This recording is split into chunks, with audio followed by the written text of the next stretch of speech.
Interesting how the darkest secrets seem to surface at the very moment you least expect them. Imagine burying the love of your life, only to have your sister stand up during the funeral and declare that her child was fathered by your husband.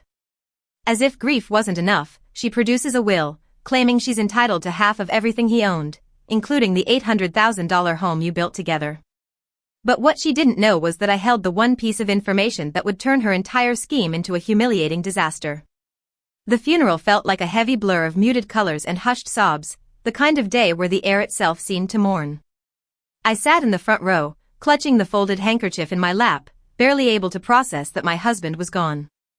The priest's voice droned on, a distant hum against the ache in my chest, when suddenly the sound of shuffling footsteps pulled every pair of eyes toward my sister.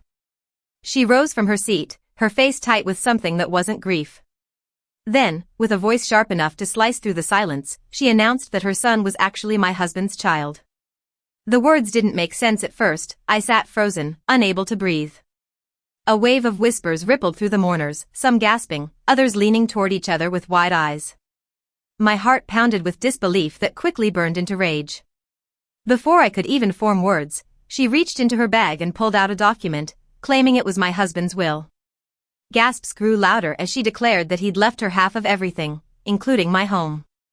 I gripped the pew, torn between crumbling under the humiliation or standing to tear her lie apart. After the last mourner drifted away and the cemetery grew quiet, I thought the day's torment was finally over. But as I turned to leave, my sister blocked my path, clutching that so-called will in her hand like a weapon. Her voice dropped low, almost conspiratorial, but her eyes gleamed with triumph. She waved the papers in my face, insisting that my husband had promised her half of everything, including the house I had poured my life into. At first, she tried to act broken-hearted, sighing about our complicated family ties and how she only wanted what was right for her son. But within moments, her mask slipped, and the sorrow turned into sharp entitlement. She practically hissed that if I didn't honor the will, she'd take me to court. I scanned the pages, and something about the phrasing struck me as wrong, legal terms misused, formatting that didn't resemble the careful way my husband handled important documents. Before I could even question it, a few relatives stepped closer, urging me to do the honorable thing and share the house. Their stares cut deep, as though I were the greedy one. But I bit back every retort, forcing calm. They didn't know I carried proof that would destroy her lie. My husband was not a perfect man, but he was the kind of partner who made the weight of life feel lighter. Loyal to a fault, hardworking, and gentle in ways most people never saw, he had always put our little family first. We had talked years ago about children, deciding together that the two we had were enough. He wanted to be certain there would be no surprises, so he had a vasectomy, a decision we never shared with anyone else. It was private, our choice, and he trusted me to keep it between us. As I stood there with my sister's smug face inches from mine, her words echoed like poison. Her son was his child. I replayed our years together in my mind, searching for cracks, for shadows of betrayal, and found nothing but the steady devotion he had always shown me. My husband was many things, but unfaithful was not one of them.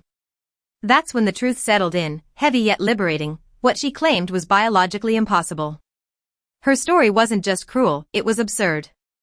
The grief in my chest began to twist, reshaping into something sharper, fiercer. My tears dried, replaced by a burning determination. She thought she held the power, but I carried the one truth that would shatter her entire scheme. The very next morning, I walked into my lawyer's office with the so-called will tucked inside a folder. My hands trembled as I laid it on his desk, but the moment he began scanning it, I saw his brow furrow in disbelief. He pointed out the flaws immediately. The signature didn't quite match my husband's steady handwriting. The date format was inconsistent with how my husband always signed documents, and worst of all, there wasn't a single witness signature. This wouldn't hold up 5 minutes in court, he said flatly, sliding the paper back to me. A wave of relief washed over me, but I wasn't ready to confront her yet. Instead, I quietly began building my arsenal.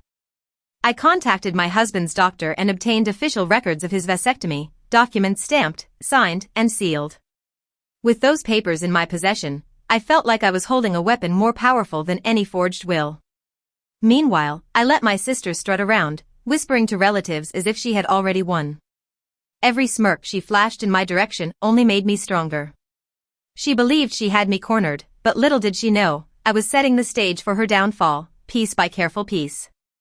A week later, the family gathered in my living room for what my sister insisted would be a fair discussion about the inheritance. She arrived early, clutching the forged will like it was holy scripture, her chin raised high with smug certainty. As everyone settled, she wasted no time, reading aloud her claim that my husband had fathered her child and left her half of the estate. A few relatives shifted uncomfortably, but others nodded in support, murmuring that I should honor his last wishes and avoid dragging the family through conflict. I listened in silence, my hands folded neatly in my lap, while my sister's voice grew bolder with each word. When she finished, I finally stood, my tone steady and clear.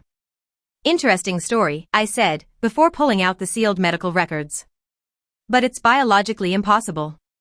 Confused glances darted around the room as I explained the vasectomy my husband had undergone years ago. The air turned heavy with whispers, the tide beginning to turn. Then my lawyer, seated quietly in the corner, rose and declared the will a blatant forgery, a criminal offense that could lead to serious consequences. My sister's bravado drained in an instant, her face pale as the room closed in with disgust. She was cornered, with nowhere left to run. The silence that followed was louder than any shouting match could have been. My sister tried to stammer out excuses, but the relatives who once nodded along now recoiled from her, their faces twisted with disappointment and anger. One by one, they withdrew their support, leaving her isolated in the very room she thought she would conquer. A few even turned to me with quiet apologies for doubting my integrity.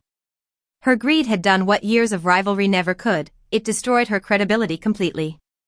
As I stood in the house that was still mine, untouched and unchallenged, I felt more than relief, I felt vindicated. My husband's trust, his foresight in both love and life, had protected me even after death. Instead of being buried under betrayal, I rose with proof and dignity intact. Justice had been served, and her lies were nothing but ashes. Revenge doesn't always come from rage, it often comes from patience, truth, and timing. My sister thought she could weaponize grief to steal everything, but she didn't count on the reality my husband and I safeguarded years ago. Watching her lies collapse under the weight of undeniable proof was more powerful than shouting or fighting back. In the end, I didn't just protect my home, I protected my husband's honor. If this story proves anything, it's that greed may be loud, but the truth always speaks louder.